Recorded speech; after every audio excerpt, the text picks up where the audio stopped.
Chers amis, bonsoir. Bienvenue dans la paroisse Notre-Dame des Otages, au cœur du 20e arrondissement, près de la Porte des Lilas, il y a 150 ans.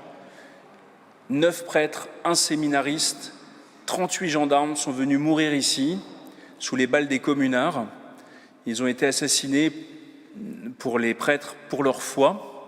Et parmi ces prêtres, il y avait une figure tout à fait éminente, le père Henri Planchat, le prêtre des pauvres, aumônier du patronage Sainte-Anne dans le quartier de Charonne. Et ce prêtre-là faisait partie d'une congrégation toute neuve, elle venait d'être fondée, les religieux de Saint-Vincent-de-Paul. Et aujourd'hui, nous avons la joie, l'immense joie d'accueillir le père Yvon Sabourin, religieux de Saint-Vincent-de-Paul lui-même, postulateur à Rome de la cause de béatification du père Planchat et des pères Radig, Tuffier, Tardieu et Rouchouz, qui sont des Picputiens et qui ont fait cause commune pour ce processus de béatification. Merci infiniment, Yvon, d'être parmi nous et de nous parler de cet homme extraordinaire qui, en tout cas, moi, comme prêtre, m'inspire beaucoup et qui inspire la pastorale de la jeunesse de notre paroisse. Merci beaucoup. Bonsoir. Bonsoir à vous tous ici, Notre-Dame des Otages, merci. Merci à Cathéo, à tous ceux qui nous écoutent. Voilà, je suis ici, c'est pour mon habitude de venir devant une assemblée, devant la télévision, mais est venu le moment de le faire après plusieurs années de travaux pour une cause de béatification. 22 ecclésiastiques ont connu la mort durant la Commune de Paris. Le père Stéphane a dit qu'ici 10 ecclésiastiques, puisque le séminariste est aussi un ecclésiastique, furent exécutés. Il y a eu 4 causes de béatification pour ces ecclésiastiques. Il y a eu la cause des pères jésuites, l'année suivante de la mort de 5 des pères jésuites. Il y a eu la cause des pères dominicains. Il y a eu la cause du père Planchat et des 4 pères du Sacré-Cœur de Jésus de Marie. Et en 1923, la cause de Monseigneur Darbois, qui était l'archevêque de Paris à l'époque, et des prêtres diocésains. Il y a une seule cause qui est restée, et c'est celle-là qu'on vous présente aujourd'hui. Elle est restée comme un trésor qu'on retrouve, non pas comme des cartons qui ont été rangés et que soudainement on va sortir et qui sont pleins de poussière. Parce que moi, je suis postulateur du père Henri Planchat. Pour nous, le père Henri Planchat a toujours été reconnu comme un martyr, un prêtre qui avait donné sa vie pour amour pour les pauvres. Mais les causes ont connu beaucoup de retard à cause des événements du XXe siècle. Voilà, 1905, la Première et la Deuxième Guerre mondiale. Ensuite, on a voulu unir les causes. Finalement, le pape Paul VI avait donné le décret d'introduction, mais on arrive à mai 68, et voilà, les manifestations en France, le climat social est tel que l'archevêque ne veut pas en mettre davantage pour le 100e de la Commune en 1971 et suspend la cause de Monseigneur Darbois. Les religieux de Saint-Vincent-de-Paul, comme tous les autres, ont dû se mettre à l'arrêt. Mais pour nous, il fallait continuer et c'est ainsi que nous avons demandé à la Congrégation pour les causes des saints de pouvoir reprendre. Autour de 1995, avec le diocèse de Paris, nous avons eu des échanges. Et finalement, en 2008, nous avons obtenu de pouvoir reprendre la cause.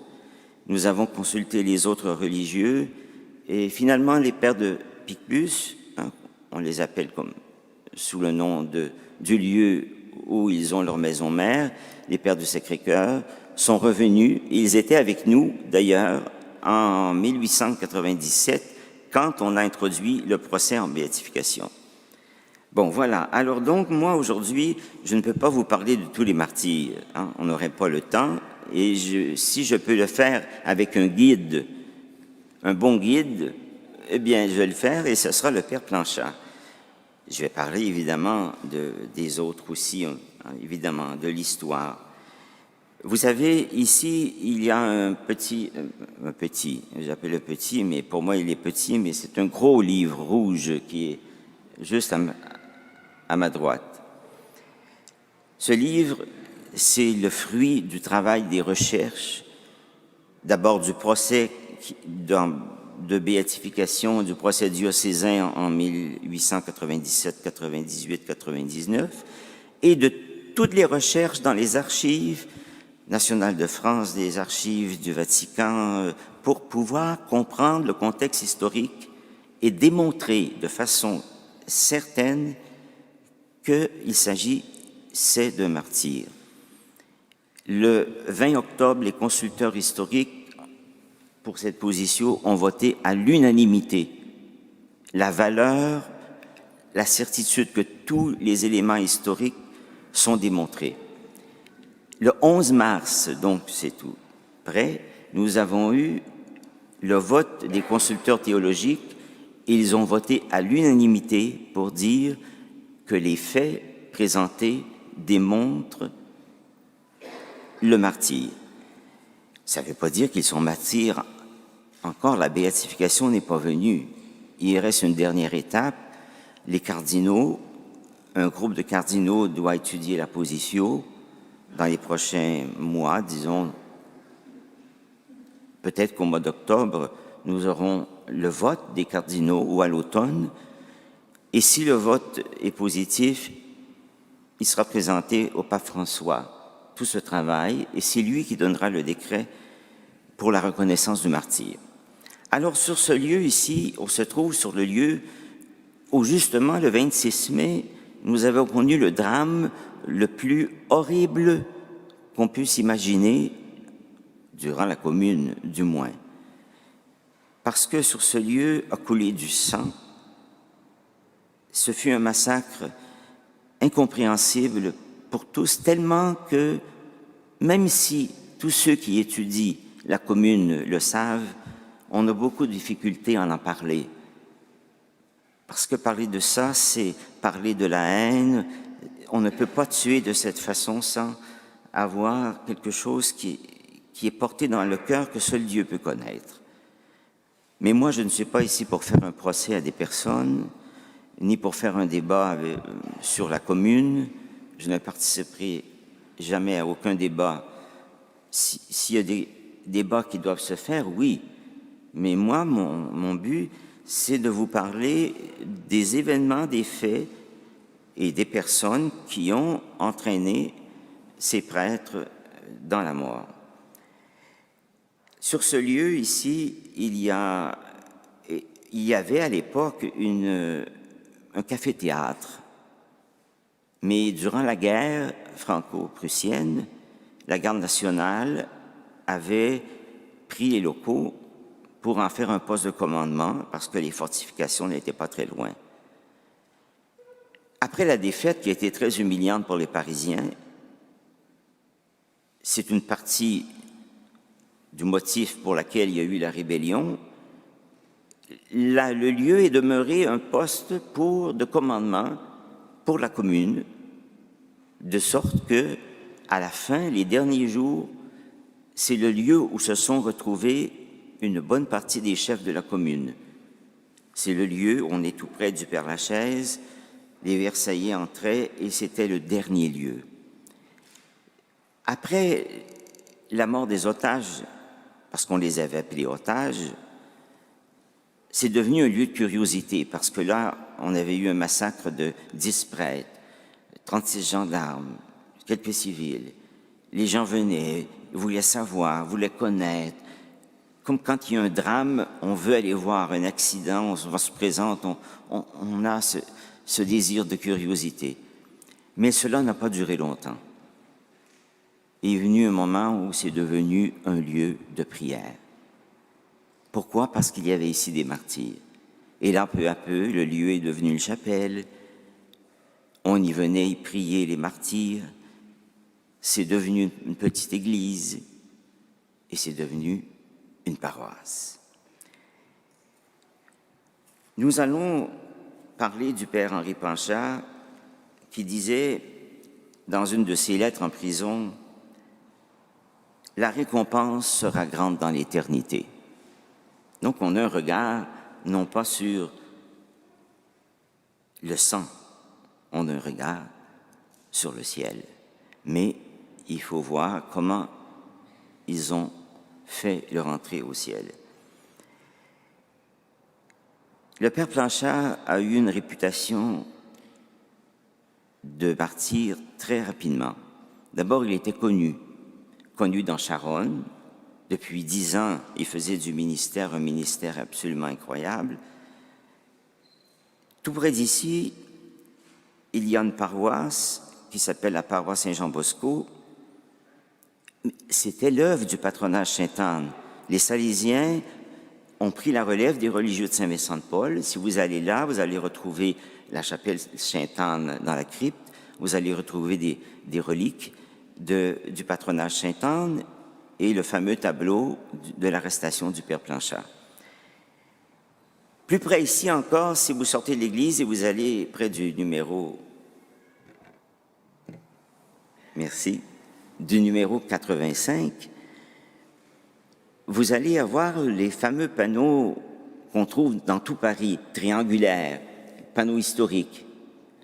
Si vous lisez celui qui est tout près ici, c'est marqué « Histoire de Paris, Villa des Otages, ancien bal public connu sous le nom de Cité Vincennes, la Villa des Otages fut le théâtre d'un épisode tragique de la semaine sanglante de la Commune de Paris.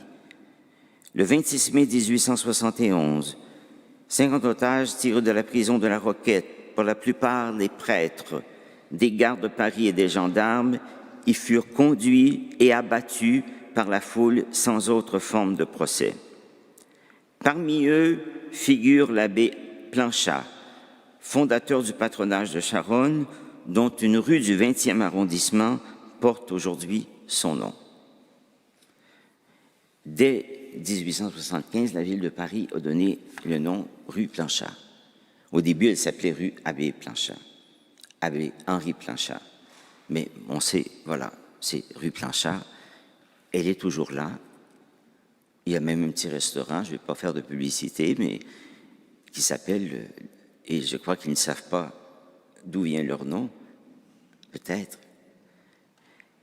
L'abbé Planchat avait une réputation de martyr, il était connu, de sorte que cette réputation-là est demeurée très vivante. Son corps a été amené au sanctuaire Notre-Dame de la Salette, le petit sanctuaire où il repose depuis 150 ans. Alors, je vais vous parler un petit peu de lui. Je voudrais vous dire un petit peu d'où il vient, sa vocation. Alors, Henri Planchat est né à La Roche-sur-Yon.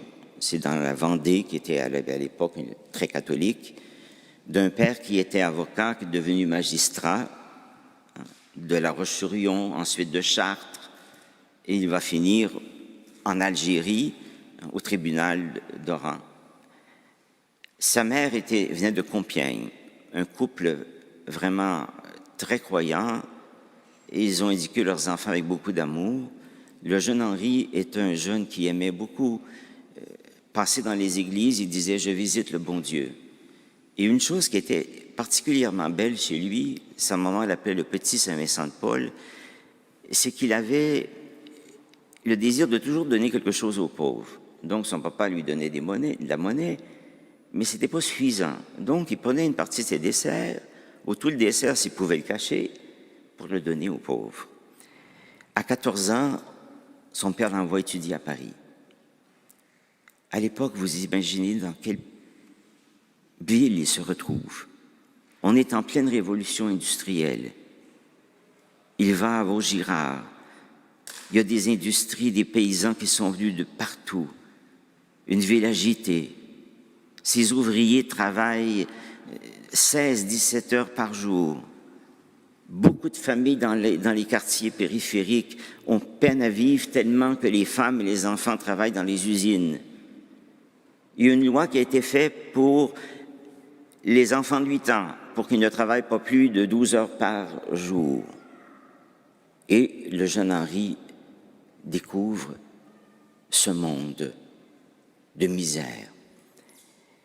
Il fait ses études et puis son père veut qu'il fasse ses études de droit, donc il va faire ses études de droit à la faculté.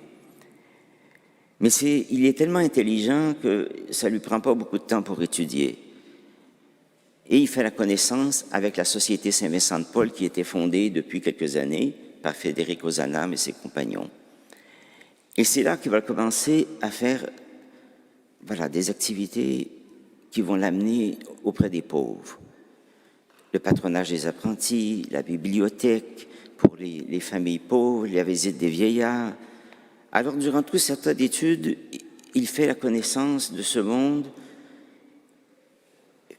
Il termine ses études de droit. Il avait déjà dit à son père, « Moi, je voudrais rentrer au séminaire. » Son père lui a dit, « Pas avant que tu termines ton droit. » Il a déposé sa thèse de doctorat en droit canonique, en droit civil, et il est entré au séminaire.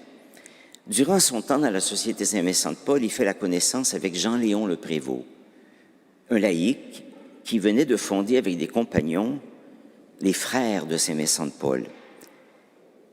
Il travaillait avec la Société Saint-Vincent de Paul, mais comme ils étaient dégagés, ils étaient des religieux frères, ils pouvaient s'occuper des œuvres toute la journée. Donc c'était un soutien à la Société Saint-Vincent de Paul, mais c'était surtout pour aller évangéliser les milieux populaires qui étaient très loin de l'Église. Et ça aussi, Henri Planchard va le découvrir. On pourrait dire que les ouvriers se sont éloignés de l'Église. Mais moi, je dirais plutôt l'Église s'est éloignée des ouvriers. Et c'était ça la réalité. C'est que le clergé était, pour un certain nombre, bourgeois. Les grandes paroisses de Paris avaient leurs pratiquants, mais on n'osait même pas aller dans les quartiers périphériques. Maurice Maignan, qui est un frère, un des fondateurs des Frères de Saint-Vincent de Paul, écrit quelque chose de très intéressant. « Un vieux levain de jansénisme est resté dans nos mœurs, qui veut que le prêtre vive en dehors de la vie sociale et de toute familiarité populaire. Alors le prêtre ignore donc ce qu'est le peuple, ce qu'il y a en lui de mal et ce qu'il y a en lui de bien. Il ne faut pas se mêler au monde populaire. » Évidemment, il pourrait y avoir toutes sortes de désordres, de tout ordre. Mais pour les frères de Saint-Vincent de Paul, c'était des pauvres à aimer. Alors, il entre au séminaire, mais il se dit, et parfois il va visiter dans les familles pauvres, et il voit des gens qui rient des prêtres, qui se moquent des prêtres, parce que dans les quartiers ouvriers, on avait une opinion pas très bonne des prêtres. Et on imprimait beaucoup de caricatures à l'époque, des caricatures obscènes. Vous aviez un prêtre avec une sœur dans un lit, des choses qui circulaient, même les enfants pouvaient voir. Alors Henri voyait, et il devait se dire, moi j'étudie au séminaire, et c'est ça qui m'attend. Donc, son identité de prêtre mûrit. C'est pas ça. Jean-Léon Le Prévost a conquis son cœur. Saint-Vincent de Paul, c'est son modèle, son guide. Alors, il fait une demande absolument incroyable. Il demande à Jean-Léon Le Prévost de l'accueillir comme prêtre dans la communauté des frères. Il demande à Monseigneur Cibourg, son évêque, de le laisser partir. Voilà qu'il était ordonné le 21 décembre 1850 et le 24 décembre, il entre dans la communauté des frères de Saint-Vincent de Paul. Vous voyez l'identité d'un jeune prêtre qui est formé par tout ce temps où il a passé à Paris à découvrir le monde avec des yeux différents que ceux qui regardent de haut. Alors, il doit obéir à un frère. Jean-Léon Le Prévost, c'est un laïc, mais pour Henri Planchard, ça ne fait aucun problème. Jean-Léon Le Prévost le nomme à Grenelle, dans le 15e, milieu très populaire, très ouvrier. Et là, il commence une pastorale nouvelle, une pastorale qu'on pourrait appeler de porte à porte. Son biographe disait, c'est un apôtre à domicile. Au lieu de rester à attendre que les gens viennent, on va vers les gens. Et Henri Planchat, il y avait cette facilité de contact, de parler de cœur à cœur avec les gens, de sorte que même les gens les plus résistants finissaient par le trouver un véritable ami. Il pouvait parler de tout. Henri Planchat savait leur donner même des éléments. Il faisait cadeau de médailles, de chapelets, les invitait à revenir vers Dieu, un peu comme Notre-Dame de la Salette, qui était apparue à peu près au moment de la fondation de notre institut, qui disait, il faut revenir à mon fils. Henri Planchat va faire un ministère merveilleux dans Grenelle. Il y a de très beaux épis, je pourrais vous raconter, parce que, vous savez, c'est un saint. Alors, les saints ont toujours un peu d'originalité. On ne permettrait pas à tous les religieux de faire ce que le Père Planchat a fait. Je vous en raconte une, par exemple. Un soir, il apprend qu'il y a un mourant dans sa paroisse, là, où il se trouve à Grenelle. Et il dit, je vais aller le visiter. Il arrive là, on le reçoit avec des insultes. Ici, vous n'êtes pas le bienvenu, le mourant ne veut rien savoir des prêtres. Alors, Henri Planchat, qu'est-ce qu'il fait? Il va sur la rue, il s'assoit sur une borne et il prie son chapelet. 11 heures du soir, minuit. Et voilà que, soudainement, la porte s'ouvre, une dame vient courir. « Père, venez, le mourant veut vous voir. » Et le Père Planchat va auprès de lui, le confesse, lui donne le sacrement des malades et accueille son dernier soupir. J'aurais plein d'autres choses à vous raconter. Le jour où il a laissé ses souliers à un pauvre, il est rentré en plein hiver à la maison, nu-pied. Il essayait de se cacher pour pas qu'on le voie. Bon, c'était un homme qui avait un cœur énorme, donc il ne pouvait pas s'empêcher de répondre à toutes les misères qu'il rencontrait sur sa route. À Charonne, il est nommé en 1863 et là, il va continuer ce même type de ministère. Charonne est un milieu aussi du même type. Il faut gagner le cœur des ouvriers. Il y a déjà un patronage, mais ça ne fonctionne pas. Le Père Planchat va faire construire des salles de jeu, un gymnase, une chapelle. Et là, on fait le patronage des apprentis. On attire les jeunes viennent. Et peu à peu, ils attirent. Le Père Planchat veut aussi rencontrer les parents. Donc, il va vers les familles. Il visite les maisons. Il visite les malades. Il va dans les taudis. Il devient dans Charonne quelqu'un qui, au départ, pouvait ne pas être bienvenu, mais il devient un père pour une bonne majorité de la population de ce quartier. Il se rend compte d'une chose, personne n'a fait la première communion. Alors comment voulez-vous offrir de venir à l'église, faire cette belle fête qui est l'Eucharistie s'il n'y a pas de première communion? Alors il commence la pastorale de la première communion, avec les enfants, la catéchèse. Il faut faire la première communion. Les enfants sont tout heureux de faire cette démarche. Oui, mais avec les parents, il fait venir les parents. Il va faire une catéchèse pour les adultes. On les appelle les retardataires, ceux qui n'ont pas fait leur première communion enfant. Le Père Planchat les amène, voilà, pour pouvoir revenir à l'église, pouvoir venir entendre la prédication, pouvoir communier au Christ. À l'époque, la communion fréquente, c'était pas admis par tous. Même par beaucoup, c'était pas admissible. Communier à l'occasion, mais communier tous les dimanches, communier en semaine. Monseigneur Ciboure dit au Père Planchat, « Père, ne vous en faites pas.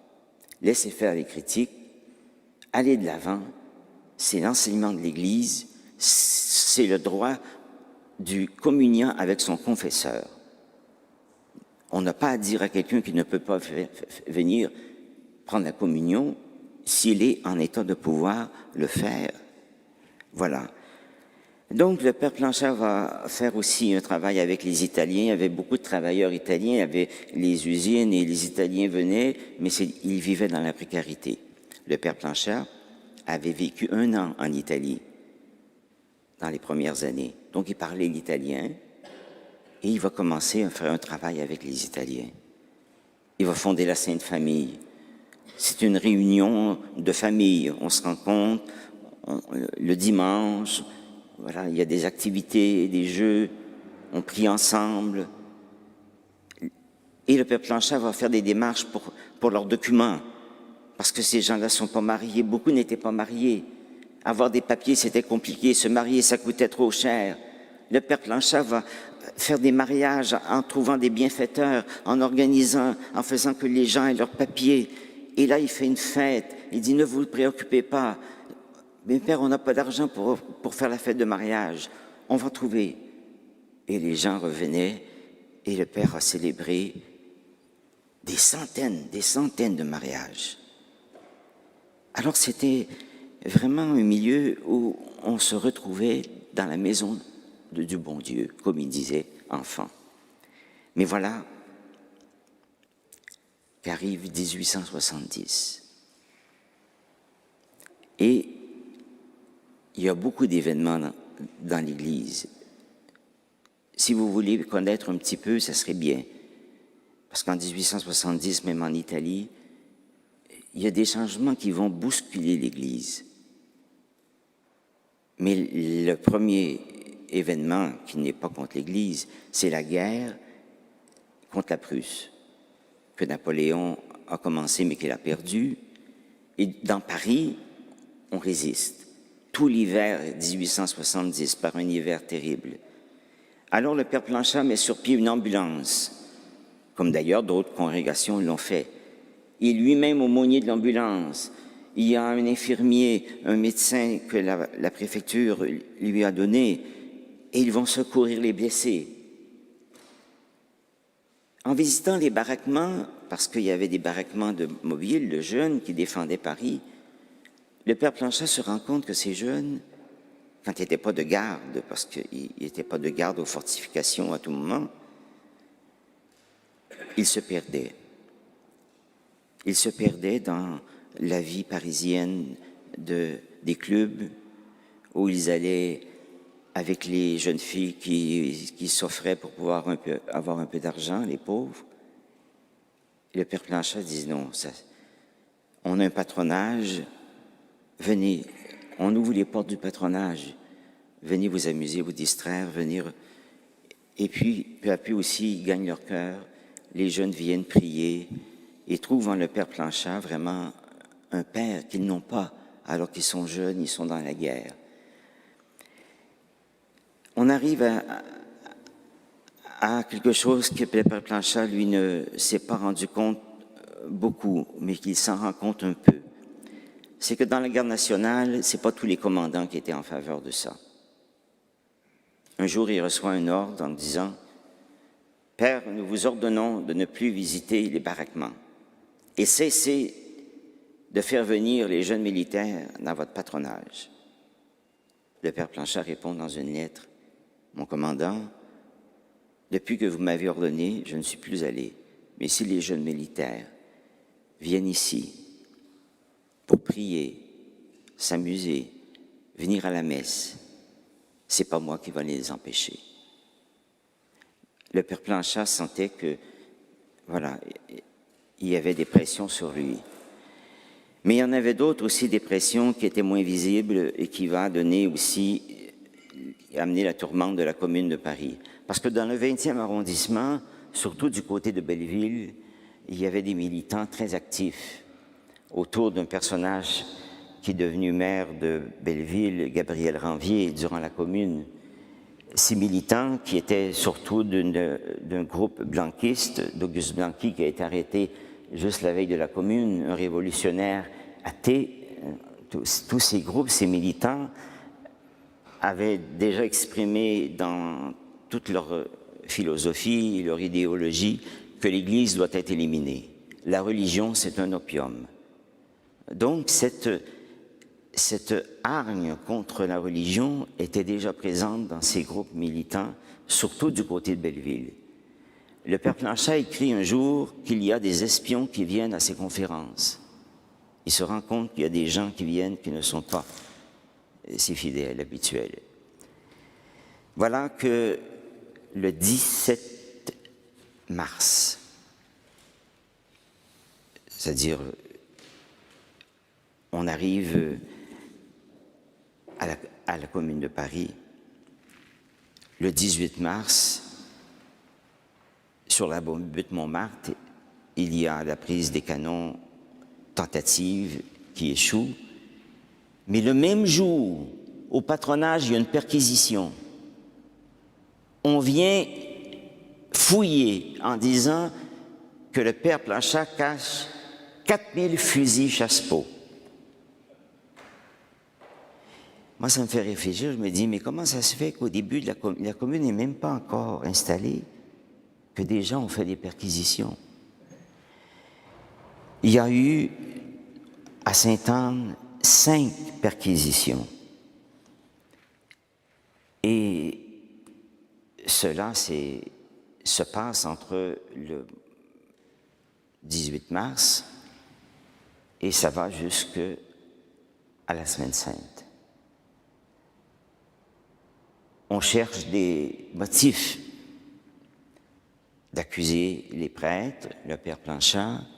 Un jour, on va fouiller dans ses lettres, trouver de la correspondance qui pourrait le compromettre.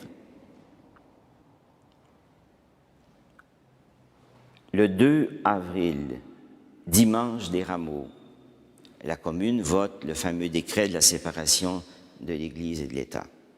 Bon. Qui dit que coupe le budget des cultes, l'enseignement doit être laïque, aucun signe religieux, et la confiscation des biens des congrégations religieuses. Disons qu'en soi, ce n'est pas un acte de haine, c'est un acte politique. Mais ce qui va suivre après, là, va devenir objet de haine. Des profanations, des perquisitions, des arrestations. Alors c'est comme ça qu'on se retrouve au 3 avril, à la maison des Jésuites. Ils ont 2 maisons, rue de Sèvres, rue des Postes. Des insurgés vont faire une visite et déjà, on dit au père Olivin, qui est supérieur de la maison, « Père, vous devriez vous en aller, c'est dangereux. » Au contraire, le père Olivin, qui était supérieur de la maison de Sèvres, dit aux plus jeunes de s'en aller et il dit « Moi, je reste. Je suis le supérieur, moi, je reste. » Et finalement, ils vont venir, ils cherchent de l'argent caché par l'économe, le père Cobert, ils vont être arrêtés. Alors les pères jésuites sont arrêtés le 4 avril. Ensuite vient l'arrestation de Monseigneur Darbois, de son vicaire. Durant la Semaine Sainte, il y a la peur au ventre dans les prêtres de Paris. On dit au père Planchat, c'est pas sécuritaire, vous devriez vous en aller, trouver un refuge. Mais le père Planchat refuse.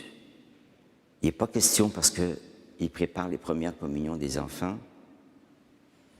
Ça fait tellement longtemps qu'ils attendent et il ne veut pas partir.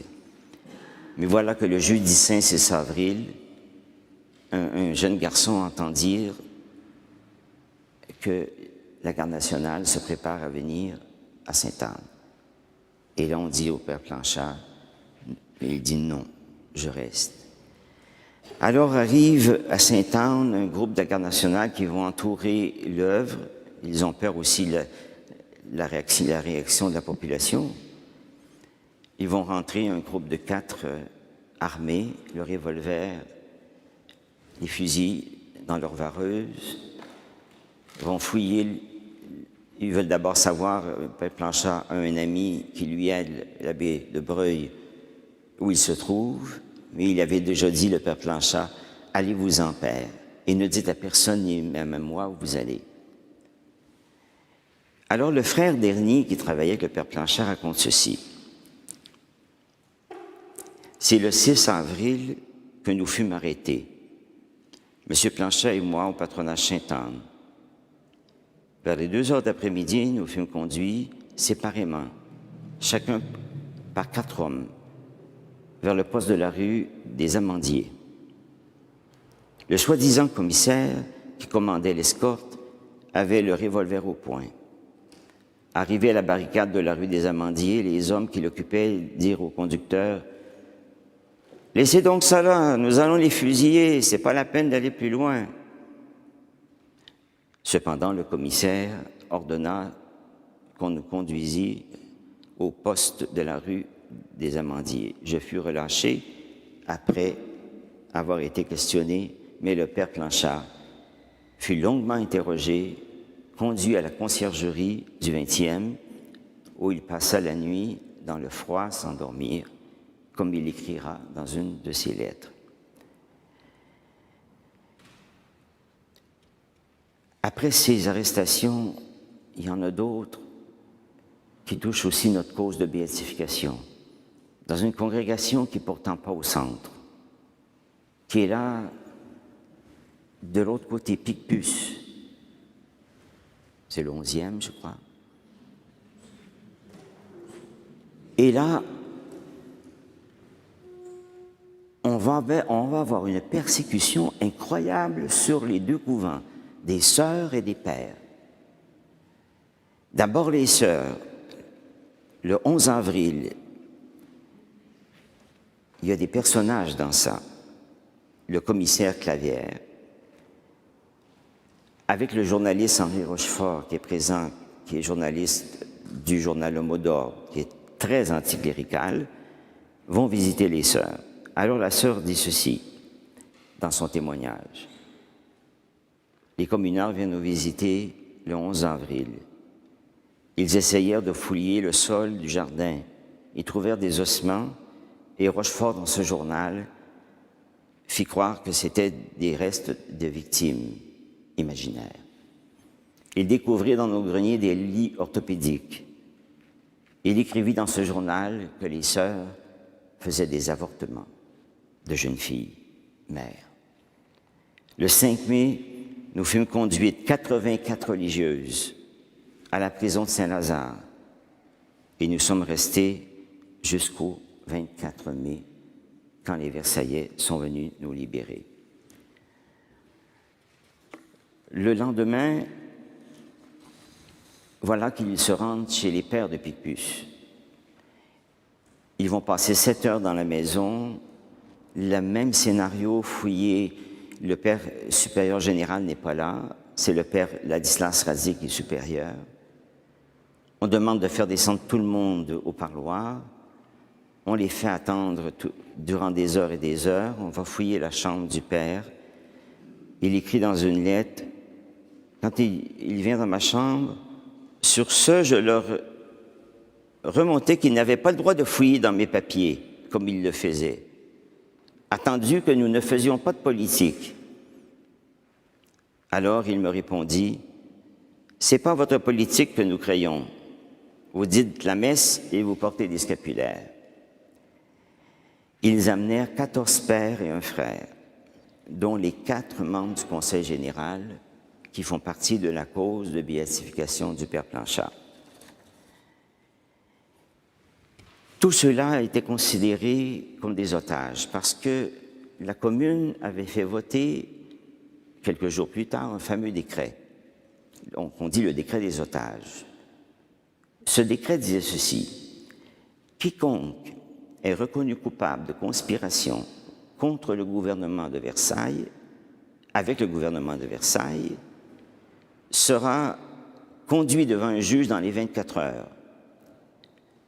Si les preuves sont faites, dans les 48 heures, il devrait y avoir une condamnation et ils seront déclarés otages.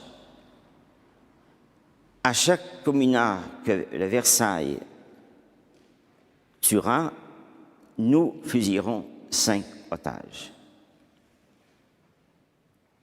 Alors, est-ce qu'il y a déjà un ecclésiastique qui a été passé devant un juge? Est-ce qu'ils ont déjà découvert que quelqu'un avait conspiré avec Versailles?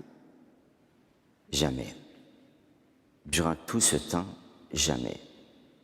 Mais dans les journaux, on les appelait les otages. On disait qu'ils étaient des otages.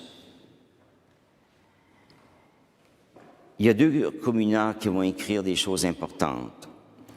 Un premier s'appelle Gaston d'Acosta. C'était le secrétaire de Raoul Rigaud, parce que toutes les arrestations qui ont été faites étaient toujours signées par le procureur de la commune, qui s'appelait Raoul Rigaud, qui était du même groupe que Gabriel Ranvier. Eux, ils avaient tous les postes de la justice, de la police, de la guerre, ce qui donnait beaucoup de pouvoir à ce groupe. Alors, ils ont voté ce fameux décret et Gaston d'Acosta, il avait été condamné à la peine de mort, mais un jour, il se trouvait libéré, alors qu'il pensait être amené à la guillotine. Il va écrire un livre où il va dire la vérité. Il dit ceci: « On s'imagine généralement que l'arrestation des prêtres fut la conséquence de l'intention révolutionnaire de fournir des otages à l'insurrection. C'est là une erreur absolue. La théorie des otages germait effectivement dans quelques cerveaux, notamment ceux de Duval, Ferré, Rigaud et autres blanquistes. Mais ce ne fut point cette hantise qui motiva les premières arrestations des ecclésiastiques. » Donc voilà, ce n'est pas le décret des otages qui a motivé l'arrestation des ecclésiastiques. C'est bien parce qu'ils étaient prêtres. Après ce décret des otages, pour avoir plus de pouvoir, Raoul Rigaud et son groupe font la proposition à la commune de faire un comité de salut public, c'est-à-dire tous ceux qui vont gérer la justice, la police. Au moment de proposer ça, le groupe des socialistes, qui étaient membres de la commune, a refusé et ils ont démissionné du conseil de la commune parce qu'ils ne voulaient pas retourner à la terreur de la Révolution. C'est pour vous dire que quand on fait des jugements, on ne peut pas dire « Ah voilà, tous les chefs de la commune voulaient la mort des prêtres ». Et ça, c'est important de faire la distinction. Mais voilà, Raoul Rigaud préparait quelque chose qui allait aboutir à ce que vous savez, dont on va parler dans quelques minutes. Il y a un épisode qui est absolument merveilleux. C'est un événement que le Seigneur va permettre et qui vient pourtant de ce fameux Raoul Rigaud. Nous sommes le 22 mai. Les Versaillais ont déjà pris une partie de Paris. C'est sûr que la défaite est annoncée. Raoul Rigaud ordonne de transférer les ecclésiastiques et d'autres otages de la prison de Mazas à la prison de la Grande Roquette, au dépôt des condamnés. Il pensait peut-être faire un bon coup, mais ce qui arriva, c'est qu'il s'est permis à ces prêtres de se préparer à la mort. Parce qu'à la prison de Mazas, ils n'avaient pas le droit de se voir. Ils sont restés dans l'isolement, le père Planchat, 39 jours. Mais à la Grande Roquette, le personnel qui était à la prison était là depuis longtemps. Et il y avait un règlement. C'est le droit d'une récréation d'1 heure, en fin d'après-midi ou en soirée. Alors du 22 au 26, Ce n'est pas la récréation que les prêtres vont faire. Ils vont se confesser l'un à l'autre. Ils vont se parler, s'encourager, se dire, voilà, on a donné notre vie. Le Christ est avec nous. Alors ils ont vécu un temps qui leur a permis, au fond, de se préparer au martyre. Parce que le martyre, ce n'est pas juste d'être tué en haine de la foi. Il faut que celui qui est tué se soit abandonné et accepté de mourir pour le Christ et comme le Christ. Le père Planchet écrit dans une lettre, alors qu'il est en prison, à son frère, celui qui avait été arrêté avec lui. « Mon cher ami, étant otage au dépôt des condamnés, puisque la commune s'occupe tout juste à cette heure non de la libération, mais de l'exécution des prêtres, j'ai quelques demandes à vous faire. » Et là, il lui demande des choses pratiques. Payer des dettes qu'il avait faites pour les pauvres. Il ajoute à la fin, « Priez, et faites prier pour nous, pour moi, faites prier les enfants, et dites à ces chers enfants, à tous, tout l'amour que j'ai, et faites-leur du bien. La récompense là-haut est infinie. » À son frère Eugène, il écrit le 23 mai. « Mon cher Eugène, nous sommes tous politiquement otages, par conséquent bons à fusiller d'un moment à l'autre. Nous avons pu nous confesser et même communier.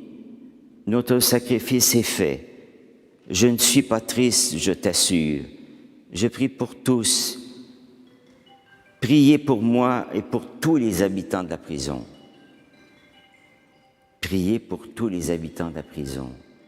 Ça voulait dire prier pour les gardiens, prier pour le directeur, prier pour nos persécuteurs. Tous les serviteurs de Dieu ont eu de l'amour pour ces persécuteurs. Jamais aucun d'eux n'a écrit dans ses lettres quelque chose contre les persécuteurs, de les traiter de tous les maux dont on a pu traiter même après la commune et communard. Jamais, dans aucune lettre, ils se préparaient à la mort et ils avaient dans le cœur le pardon déjà avant même. Vous avez noté une chose, le père Planchet dit, on a pu se confesser et on a pu communier. Et alors, comment ont-ils pu communier? Eh bien, c'est une chose, c'est toujours des choses de Dieu, des petits cadeaux de Dieu. Il y avait deux bonnes dames, amies des jésuites, qui s'étaient organisées avec un père et qui connaissaient aussi un gardien, pour envoyer au père Olivin, jésuite, ou à ses confrères, des petits pots de confiture. Dans ces petits pots de confiture, il mettait un petit corporal dans le fond, 4 hosties consacrées, des cartons pour isoler, et il mettait de la confiture ou de la crème avec une lettre et il envoyait ça en prison. Quand les gardiens recevaient ça, ils vérifiaient et ils donnaient aux prisonniers. Les jésuites avaient pu recevoir 24 hosties consacrées. Ils les avaient gardées sur eux. Ils en avaient fait leur proximité avec le Christ durant ces derniers jours où ils savaient que leur vie allait finir. Il y a le père Ladislas Radi qui donne un très beau témoignage aussi. Il dit ceci dans une lettre. C'est celui de Picpus, qui était prieur. Il écrit à son supérieur général. « Père, vous connaissez mes infirmités. Ah, j'ai éprouvé combien le Seigneur est bon et quelle assistance il donne à ceux qui l'éprouvent. N'est-il pas vrai, mon Père, qu'aux yeux de la foi, nous ne sommes pas à plaindre? Pour moi, je me trouve très honoré de souffrir pour Jésus-Christ. Je ne me regarde pas du tout comme un prisonnier politique.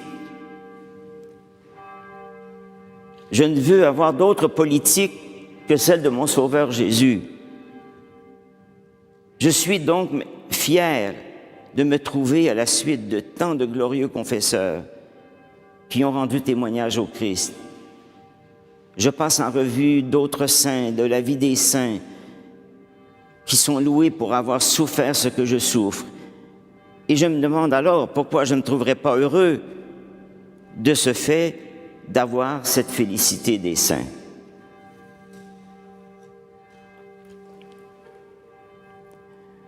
Au moment où on entend les cloches sonner de l'église ici, j'en arrive à la dernière partie de mon entretien.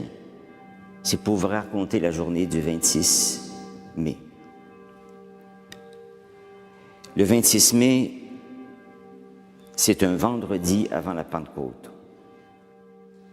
Il pleut sur Paris. Les bombardements ne cessent d'arriver pratiquement à la prison de la Grande Roquette. Les Versaillais sont au bord de prendre toute la ville de Paris. Les ecclésiastiques ont pu entendre le 24 au soir, dans la cour de la prison, le bruit des armes qui ont exécuté Monseigneur Darbois, ainsi que 2 pères jésuites et le père curé de la paroisse de la Madeleine. On sait que le 25 mai, dans un autre lieu, les dominicains qui étaient prisonniers, on les fait sortir, on leur dit on va changer de prison, et c'est voilà. Et sur la barricade de Porte d'Italie, ils sont fusillés en pleine rue. Nous arrivons au 26 mai. Ces prêtres-là savent très bien que leur tour va arriver. Mais pour vous le conter, pour vous dire que c'est pas seulement nous, l'Église, qui voulons dire la vérité. Ici, j'ai un petit livre qui a été imprimé en 1902 par un communard qui était journaliste et qui a fait d'ailleurs une série de 10 volumes qui s'appelle « Mes cahiers rouges ». C'est connu actuellement. En 2011, il a sorti une édition très belle, commentée. Mais en 1902, son premier livre, c'est « Un peu de vérité sur la mort des otages ». Écoutez ce qu'il dit dans son introduction.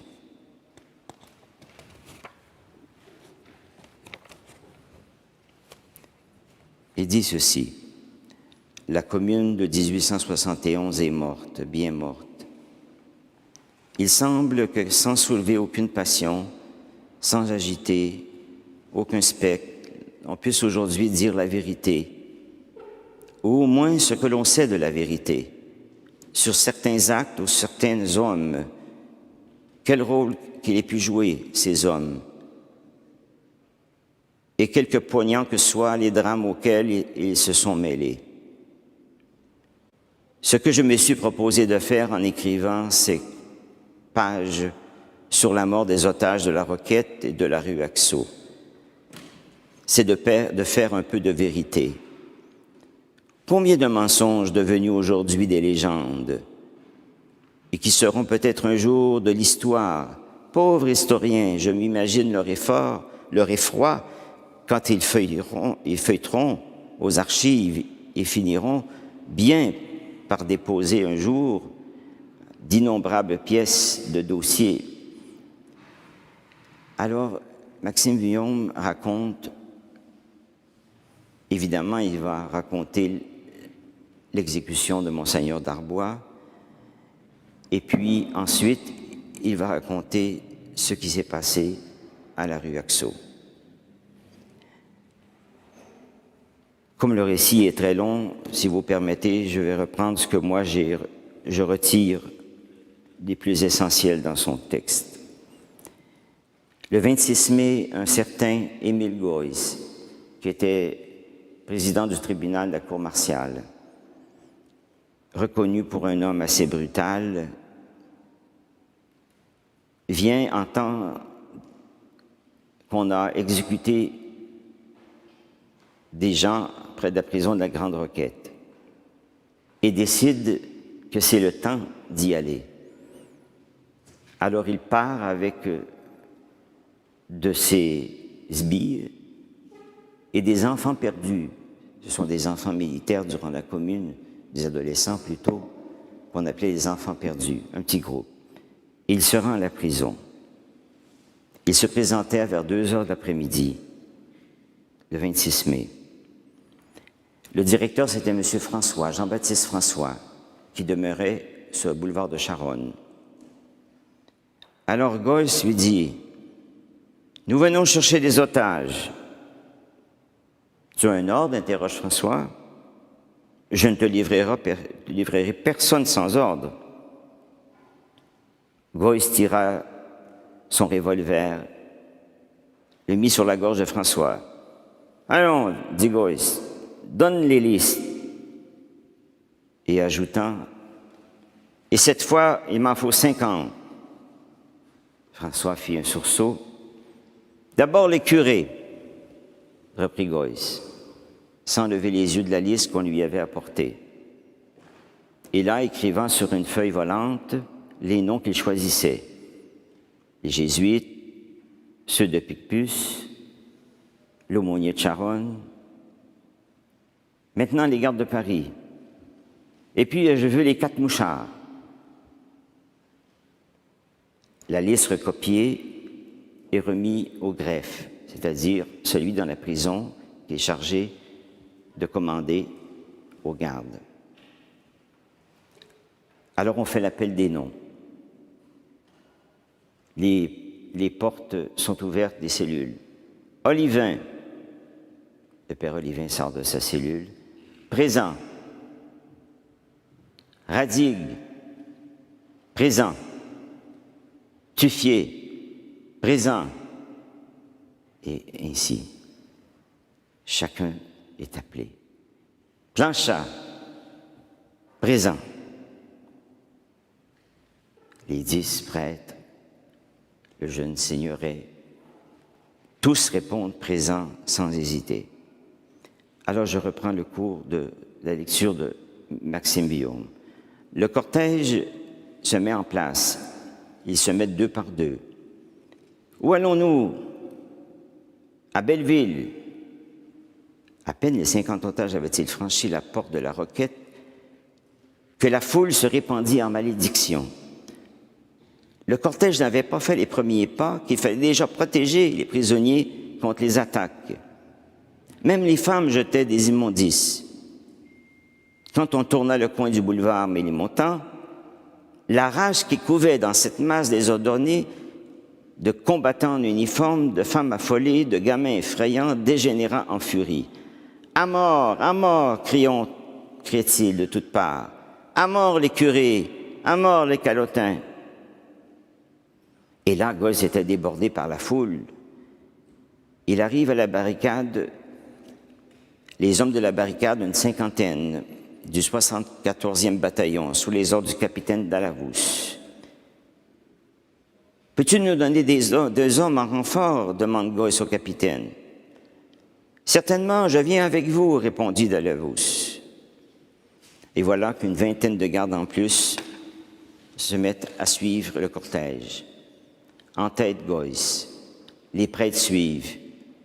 Les jésuites, les pécussiens en soutane. À la queue, les 4 otages civils. On les surveillait pour que personne ne fuit.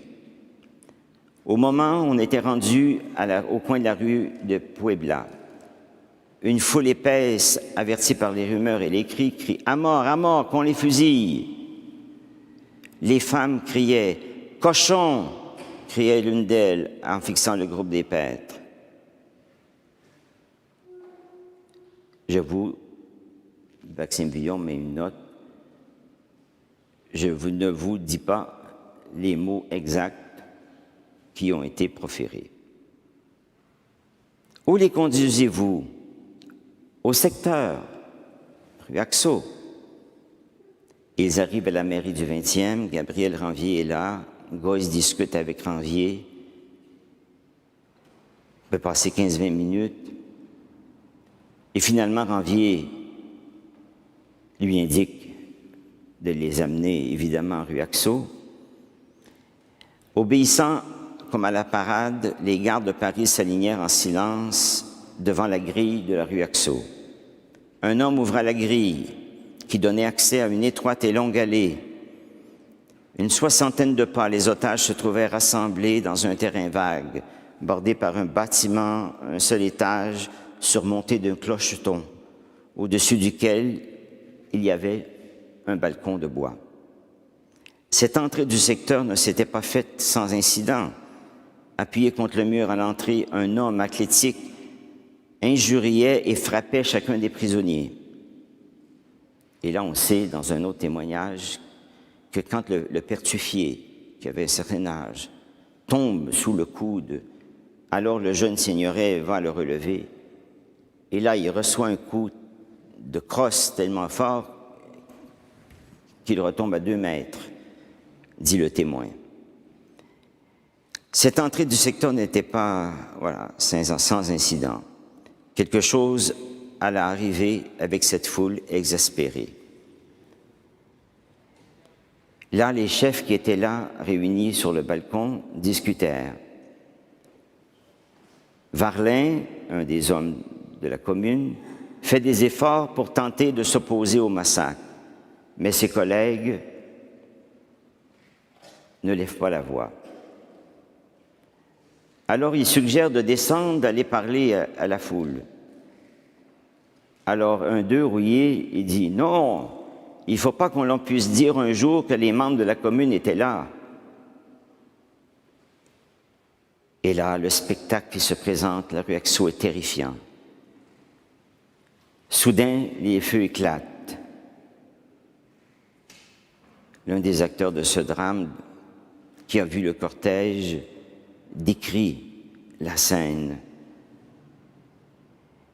Goyce crie « Face au mur !» Les fusils sont mis en joue et là on tire sur les 10 premiers prisonniers des gardes de Paris. À peine sont-ils tombés que 10 autres sont appelés, poussés. Et là on tire dans le coin du jardin. La fusillade est désordonnée tellement que certains tireurs sont tirés, blessés eux-mêmes. On tirait comme des lapins, me disait un ami qui participa au massacre. Les prêtres tombèrent après les militaires. Quand tout fut fini, quand le tas de cadavres ne bougea plus, la foule redescendit et s'en alla, silencieuse, pris par le remords ou la responsabilité de l'effroyable et catacombe. Bien, ça c'est le récit de Maxime Vuillaume. Mais nous avons les témoins qui ont vu les prêtres, chacun frappé par les guillotines, par les baïonnettes. Le père Planchat, des témoins qui l'ont vu, il y en a 2 qui ont le même témoignage, disent ceci. Le père Planchat fut un des derniers et des ecclésiastiques fusillés. Pendant qu'on s'apprêtait à fusiller, un jeune homme du patronage parvint à se hisser sur le haut du mur, non loin de l'endroit où se trouvait un autre jeune homme du nom de Nicolas Smith. Les 2 témoins concordent. J'ai vu fusiller d'abord un groupe d'otages, puis ceux qui restaient furent tués successivement. Monsieur Planchat le fut le dernier. Il reçut d'abord plusieurs coups de fusil. Puis, étant tombé, il se releva, éleva la main vers le ciel, en manière de prière, disant lui-même à haute voix, « laissez-moi prier.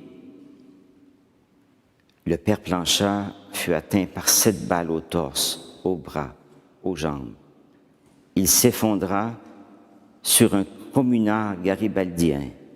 Il tenta de se relever en se tenant sur ses jambes, les jambes du garibaldien, en disant « Laissez-moi prier ».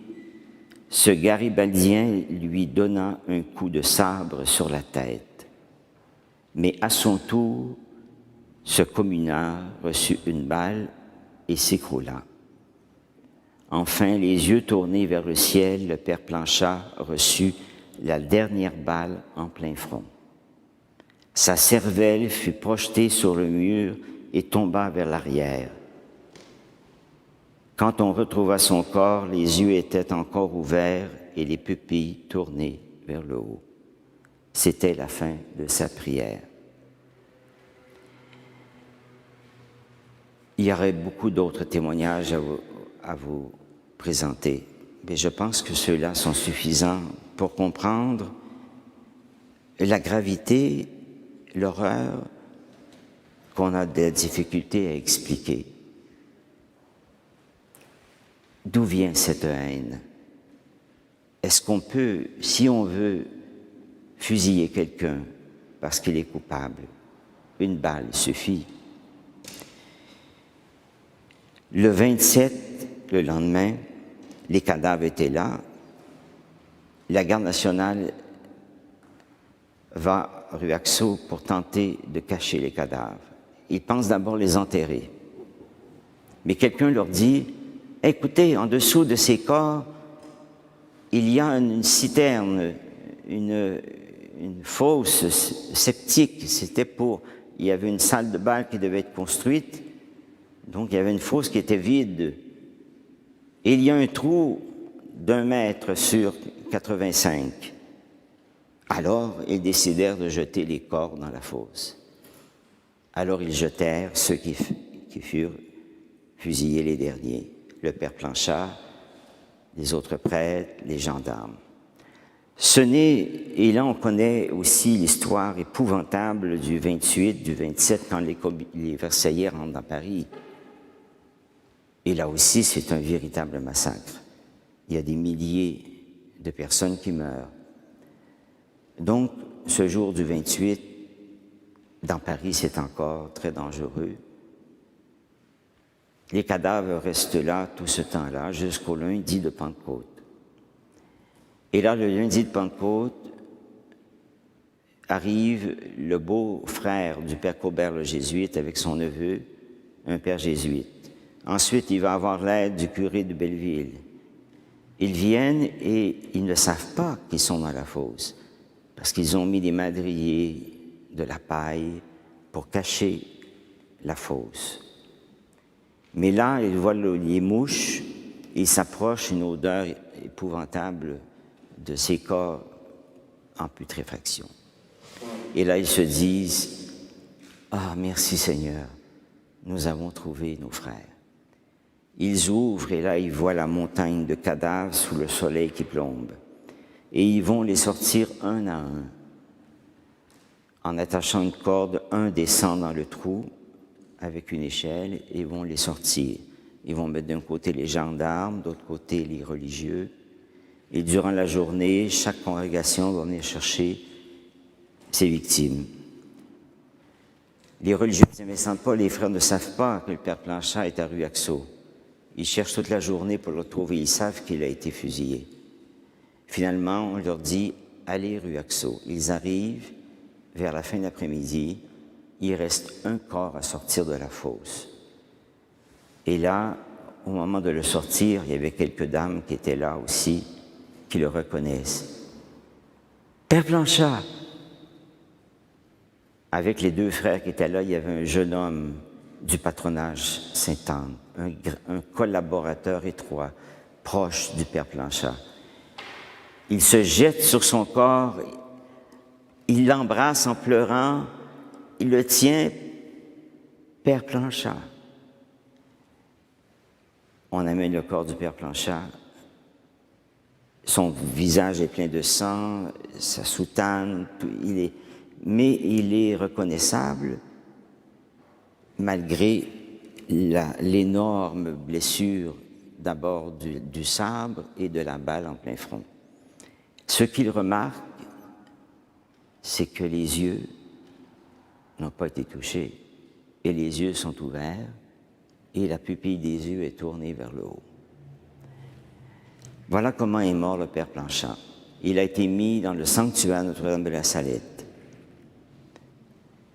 En 1959, on a fait une exhumation. En 2017, on a fait une autre exhumation. J'étais là. On a retiré le cercueil, qui était dans un cercueil de bois, de plomb, de chêne. Le cercueil de chêne était vraiment très abîmé.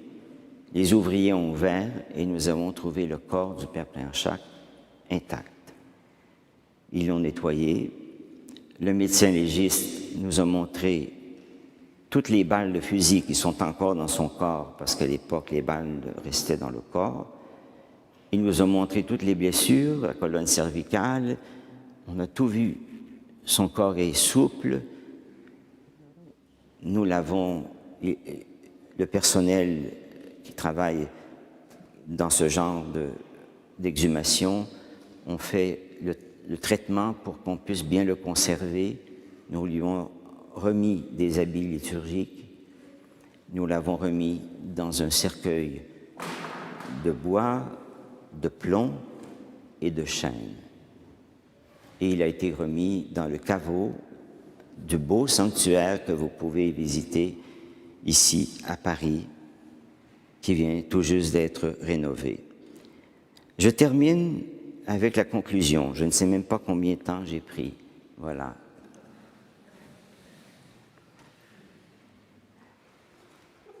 Qu'est-ce qu'on peut dire après tout ça? On ne peut dire que du bonheur, de savoir que l'amour est plus fort que la haine. C'est ça le martyre. Le martyre, c'est pas juste de vous raconter comment ils sont morts. Le martyre, c'est de dire l'amour est plus fort que la haine. Ici, dans cette paroisse, maintenant vous savez qu'ils n'étaient pas des otages. On pourrait dire Notre-Dame des otages, Notre-Dame des martyrs, priez pour nous, priez pour tous ceux qui portent la haine, qui souffrent de la haine. Mais le Christ, lui, a offert son corps pour que la haine ne puisse pas se répandre. Parce que la haine attire la haine. Vous le voyez actuellement. Mais pour les martyrs, la haine s'est arrêtée dans leur cœur. Et nous ne répondons pas par la haine. Nous n'irons pas manifester pour revendiquer la justice. La justice, c'est celle de l'amour, celle du Christ. Et elle se trouve ici présente, dans cette Église. Ces prêtres qui seront peut-être béatifiés étaient de bons prêtres. Donc on peut être fier qu'en ce moment où l'Église a besoin, où l'Église passe un moment difficile, c'est une bénédiction. On peut être fier du Père Planchat, on peut être fier des Pères Radigue et ses compagnons, et de tous les prêtres qui sont morts. De toute façon, nous sommes tous des pécheurs. Les événements ont apporté un changement dans l'Église. Ce que le Père Planchat a commencé a continué. Aujourd'hui, l'Église n'a plus de pouvoir temporel. L'Église, le pape le dit, doit avoir des prêtres qui portent l'odeur des brebis sur eux. On veut aller vers ceux qui souffrent et on veut annoncer l'amour du Christ. C'est pour ça que c'est écrit ici, juste derrière le baptistère, gravé dans le marbre, une phrase d'Origène. Le sang des martyrs est semence de chrétiens. Et là, je dis, voilà, vous les jeunes, ceux qui peuvent sentir comme le Père Planchant en regardant le monde, un appel, voilà, vous avez des modèles. Osez. Aujourd'hui, nous pouvons nous réjouir et c'est écrit aussi sur l'autel, Dieu est amour, il m'a aimé, il s'est livré pour moi. Voilà, chers frères et sœurs, j'espère que nous nous reverrons bientôt. Priez, allez au sanctuaire, ceux qui viennent à Paris, allez au cimetière de Picpus aussi, allez sur la tombe des pères jésuites, allez sur la tombe des martyrs, demandez au Seigneur des grâces pour que l'Église poursuive sa mission pour sauver l'humanité avec l'amour du Père dans sa miséricorde et de notre Mère, réconciliatrice des pécheurs. Amen. Merci.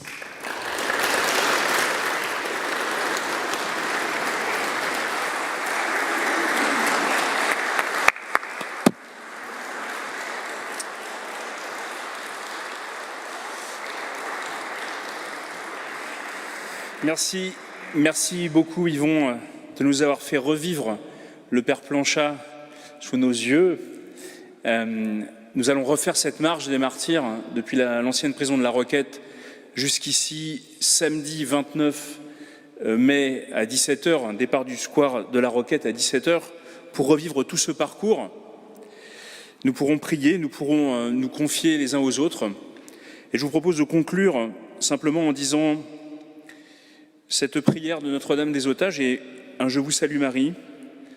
Et après que KTO aura fini sa diffusion, nous pourrons poser quelques questions au Père Yvon.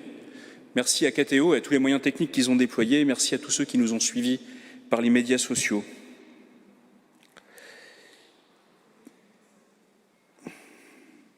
Dieu éternel et tout-puissant, toi qui as donné depuis toujours à de nombreux martyrs la force de souffrir à cause du Christ, viens encore au secours de notre faiblesse, qu'en imitant le courage des otages, nous ayons la joie de te glorifier par toute notre vie. Bénis notre Église, afin que beaucoup puissent y goûter la grandeur de ta miséricorde et la profondeur de ta paix, acquise au prix des souffrances du Christ et de ses disciples. Garde-nous sous la protection pleine d'amour de Notre-Dame des Otages, pour que, traversant les tourments de la vie présente, nous parvenions tous ensemble jusqu'au bonheur du ciel, notre patrie. Je vous salue Marie, pleine de grâce, le Seigneur est avec vous. Vous êtes bénie entre toutes les femmes, et Jésus, le fruit de vos entrailles, est béni. Sainte Marie, Mère de Dieu, priez pour nous pauvres pécheurs, maintenant et à l'heure de notre mort. Amen. Merci Yvon et rendez-vous très bientôt à Notre-Dame des Otages, à Notre-Dame de la Salette, à Saint-Ignace, à tous ces lieux qui sanctifient notre capitale. Alors, à présent, vous allez pouvoir poser quelques questions. Alors, nous n'avons pas de deuxième micro, donc je vais passer parmi vous pour ceux qui veulent poser leurs questions. On va les écrire et puis le Père Sabourin aura comme ça 2-3 questions et il pourra y répondre d'un seul coup. Ce sera beaucoup plus simple. Voilà.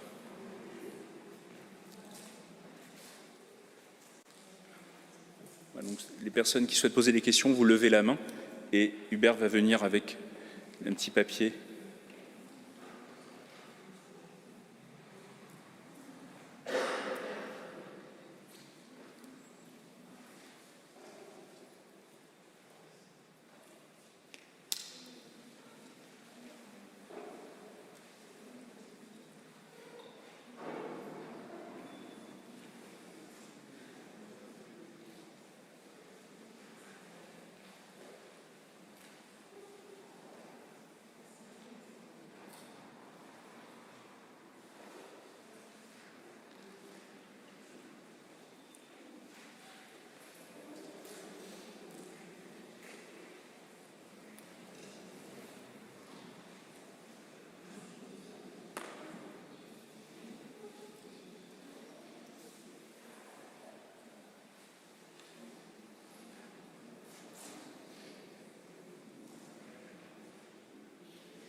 pendant que vous préparez quelques questions,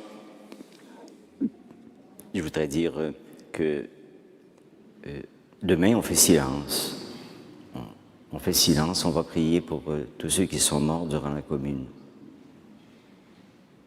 Prions pour eux. Prions qu'il n'y ait plus de ce genre d'événements dramatiques, de Français qui tuent d'autres Français et de toutes les nations. Alors demain, on fait silence. On va respecter tous ceux qui iront au Père-Lachaise et nous prierons aussi avec eux, pour eux. Samedi, évidemment, ce n'est pas ouvert au grand public parce qu'on est en situation aussi sanitaire, mais nous irons chez les Pères de Picpus, les Pères du Sacré-Cœur de Jésus de Marie, parce que nous aurons une célébration, il y aura une conférence qui sera donnée par le supérieur général, le Père Alberto, et il y aura une Eucharistie, et nous irons prier sur la tombe parce qu'ils sont là avec les fondateurs, le Père de Coudrin, tout près de la fosse où sont les sœurs carmélites de Compiègne. Voilà. Il protège le cimetière, voilà, depuis ce temps-là, pour garder la mémoire vivante aussi de ces événements. Donc, c'est pour vous dire qu'aujourd'hui, j'ai parlé beaucoup du Père Planchat, mais le Père Adig et puis le Père Tuffier, le Père Tardieu, le Père Polycarpe et le Père Rouchouge sont vraiment de grands prêtres. Alors, est-ce que le patronage Sainte-Anne existe toujours? Bon, ben, alors j'ai un beau rendez-vous parce que je ne suis pas parisien, je ne suis même pas français, vous l'avez bien remarqué. Mais voilà, je vais aller à la paroisse Saint-Jean-Bosco vendredi. Et c'est sûr qu'il n'y a pas de patronage Sainte-Anne, je ne crois pas, je ne sais pas. Mais j'irai voir les Salésiens, je m'informerai aussi de ce qu'ils font. Parce que, voilà, je vais leur apporter aussi. D'ailleurs, vous pourrez prendre, j'en ai apporté, si vous voulez, à la fin. Il y a ici un signet avec un feuillet sur le Père Planchat. Donc, vous pouvez tous en prendre. Autre question? Alors, quelle fête religieuse le 26 mai dans le calendrier? Bien, il y a la fête de Saint-Philippe Néri. Et la fête liturgique des saints, on en a plusieurs dans une même journée. On peut avoir des fêtes, voilà. Ça ne veut pas dire que s'ils sont béatifiés, ils seront fêtés le 26 mai. Ce n'est pas nous qui allons le décider non plus. Donc, c'est... voilà.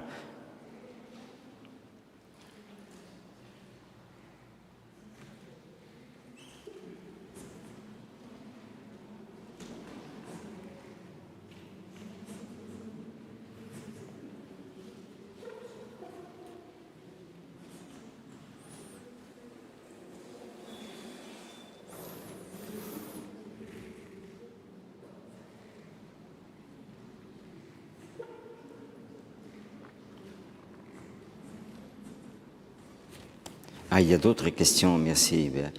Alors, voilà. Comment expliquez-vous la prudence de l'Église dans le processus de béatification? Bien, ça fait des siècles que... Vous savez, à une certaine époque, il y avait des martyrs, on faisait des saints. Dès le départ de l'Église, il y a eu des saints en quantité, parce que les premiers chrétiens étaient presque tous martyrs. Mais ensuite, il y a eu aussi... des erreurs qui ont été commises, on béatifiait, il n'y avait pas de règles.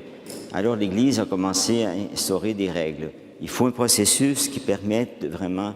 Donc la prudence, c'est une question aussi de pouvoir mettre tout le trésor que possède une cause en évidence. Tous les écrits de celle qui est porté comme Charles de Foucault, qui sera canonisé. On étudie ses vertus, on étudie sa vie, ses lettres, tout pour voir qu'est-ce qu'il possède. Et aussi, évidemment, pour voir qu'il n'y a pas rien contraire à la sainteté. La même chose dans le martyre. C'est sûr qu'on a présenté les vertus du Père Planchat dans ce gros livre.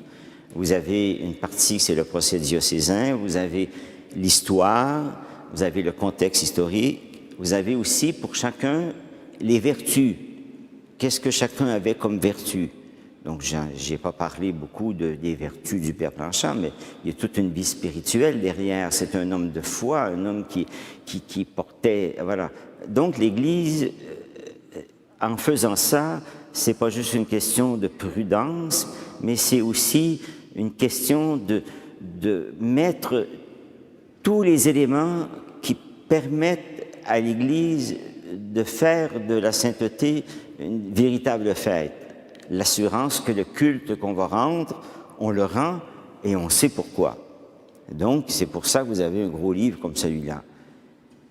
Mais évidemment, il y a une question de prudence aussi, parce que si on étudie les vertus ou un martyr, par exemple, si c'est pour une cause politique, ben, c'est pas un martyr. Donc, il a fallu le démontrer. Voilà, c'est la prudence de l'Église. Alors, est-ce qu'il faut un miracle pour la béatification du Père Planchat? Non, c'est la seule béatification qui n'a pas besoin de miracle. Après la canonisation, il y aura besoin d'un miracle. Mais quand le pape donne le décret de reconnaissance de martyr, là, il va permettre de la béatification. Et ça, c'est pour nous aussi un cadeau parce que, voyez-vous, on a le Père Jean-Léon Prévost, il est vénérable, mais il faut un miracle pour qu'il soit béatifié.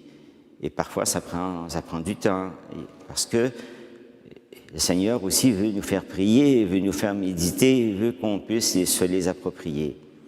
Donc, c'est aussi des signes du ciel. Alors voilà, mais pour le martyr est tellement... Vous avez entendu que je vous ai raconté, est-ce que ça vous fait pas penser à la passion du Christ?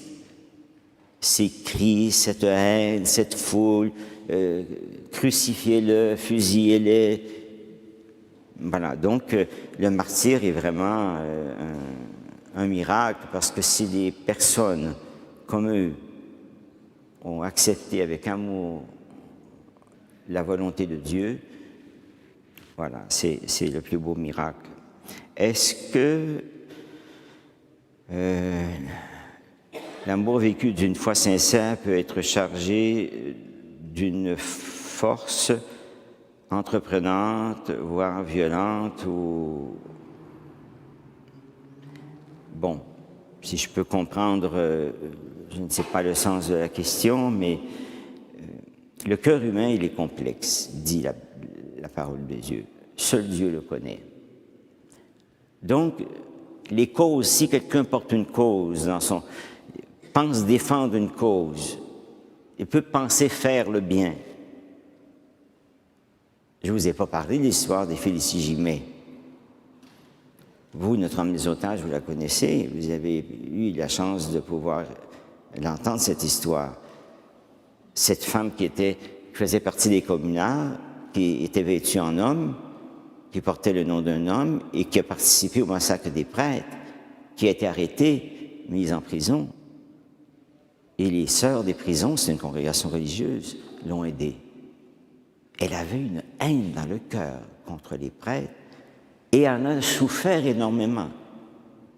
Parce que c'est quelque chose qui est inexplicable. C'est comme quelqu'un qui va commettre l'irréparable.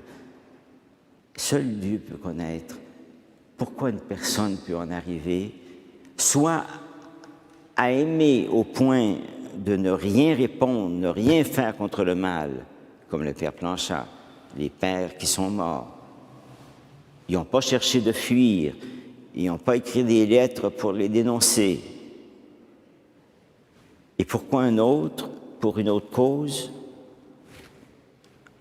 va entreprendre des actes de violence?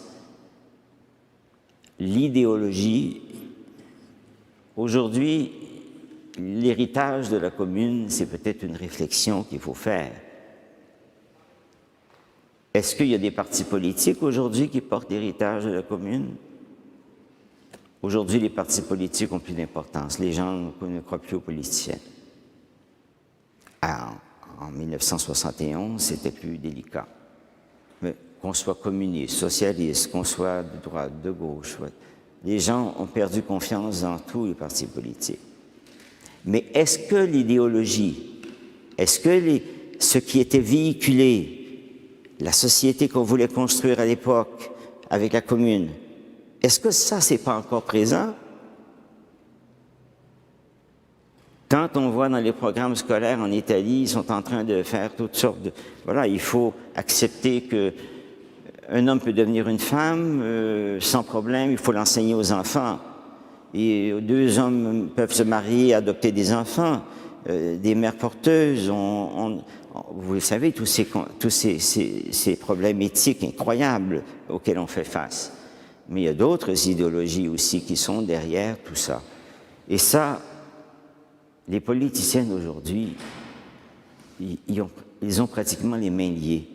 Parce que qui va en politique a beaucoup de difficultés à pouvoir aller contre cette idéologie qui est devenue pratiquement comme le droit, l'amour, le droit des personnes, respecter les personnes.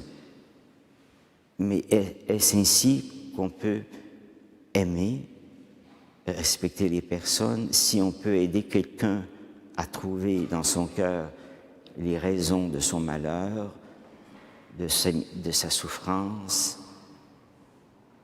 L'Église ne dénonce pas les personnes, elle accueille les pécheurs. Mais n'empêche qu'il y a beaucoup de personnes qui sont trompées par les idéologies.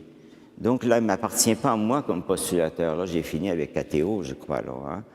Donc, je ne veux pas entrer dans des débats, mais c'est le Père Stéphane qui doit continuer son travail pastoral. Moi, j'ai été missionnaire au Brésil durant 10 ans, alors j'ai fait ce que Stéphane a fait, et avec le même enthousiasme qu'il le fait, et j'en suis fort heureux. Je vivais sur un dépotoir avec les familles, et aujourd'hui, je travaille dans un bureau, derrière un ordinateur. Mais moi, je n'irai pas dans cette pastorale, mais il faut que l'Église prenne sa place. Et c'est pour ça que c'est très beau ce qui se passe actuellement. On n'osait même plus parler des martyrs de la commune. Moi, avec Monseigneur Aupetit, au mois de décembre, nous avons dit, là, il faut y aller. Alors, qu'est-ce qu'on va faire? D'abord, comme on ne va pas béatifier les martyrs de la commune, ne disons pas que ce sont des martyrs de la commune. Disons que ce sont les martyrs de la rue Axo. Hein? Stéphane, on a vu ça comme ça. Et de fait, ils sont les martyrs de la rue Axo. Mais qu'est-ce qui est arrivé? C'est pas moi qui demandais à l'Homme Nouveau de venir faire une entrevue. C'est eux qui ont appelé. Les familles chrétiennes, France catholique, et tous les journaux. On a vu La Croix, on a vu Le Figaro, le directeur du Figaro qui a appelé, News Vatican qui a fait un article absolument formidable. C'est comme si on était capable maintenant d'apporter cela. Et ceux qui sont contre nous, on ne le fait pas avec une intention mauvaise. Donc, on le fait pour ce que nous, on porte. Ils nous appartiennent, ces gens-là. On ne peut pas les laisser dans l'oubli. On ne peut pas les laisser dans la fosse. Parce que d'autres vont dire... Oui, mais c'est ça, l'Église, à l'époque, était bourgeoise, était mêlée à la politique, il y avait le concordat, c'est tout ça. Bon, moi, je ne suis pas français, donc je ne me mêle pas trop de ça. Et Père Benoît, il connaît tout ça par cœur. Mais n'empêche que c'est important que tout ça, ça soit un dialogue dans vos familles, et puis que l'Église, peu à peu, vienne aider le monde à trouver le sens de la vie, le sens de l'amour. Merci. Voilà. J'ai beaucoup parlé ce soir, Père Stéphane.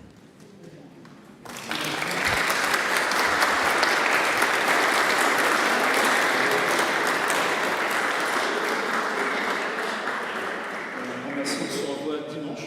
Oui, on se revoit dimanche. On se revoit dimanche puisque Monseigneur Aupetit vient célébrer la messe ici, à la fois pour la Sainte Trinité, bien sûr, et aussi pour célébrer la mémoire et clôturer cette belle semaine qui a transformé, les otages ont transformé la semaine sanglante en semaine sainte. Ça, c'est le slogan. Voilà, ils ont transformé la semaine sanglante en semaine sainte. Du sang a coulé, ils en ont fait de la sainteté.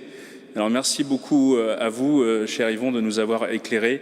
Et à très bientôt. Donc on se retrouve samedi pour la marche et dimanche pour la messe. Si vous souhaitez soutenir financièrement la paroisse, puisque on n'est pas une paroisse très importante, donc on a besoin un petit peu de votre soutien financier, n'hésitez pas, il y a des paniers qui sont à votre disposition au fond de l'église. Merci beaucoup et très bonne soirée à tous.